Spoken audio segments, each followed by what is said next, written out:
একটা সাংবাদিক সম্মেলন করি। সাংবাদিক সম্মেলন করে বাসায় ফেরার পথে আমাদের কাটাখালীতে একটা ভিত্তিপ্রস্তর স্থাপন হইতো। ওখানে কাটাখালী থানা ওসি মহোদয় থাকবেন এমন ইয়াতে আমি ওখানে যাওয়ার পরিকল্পনা করি এবং ওখানে যাচ্ছিলাম।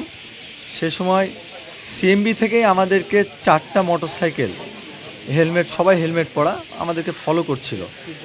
ফলো করতে করতে তারা বিশ্ববিদ্যালয়ের মানে বিনোদপুর বাজারের পরে যে আইবিএ ভবন আছে, ওই আইবিআই ভবনে একটু সামনে যেখানে কোনো দোকান টোকান নাই, ওই জায়গাতে গিয়ে রং রুটে এসে একটা মাইক্রো, সিলভার কালার মাইক্রো আমাদেরকে সরাসরি হিট করার চেষ্টা করে।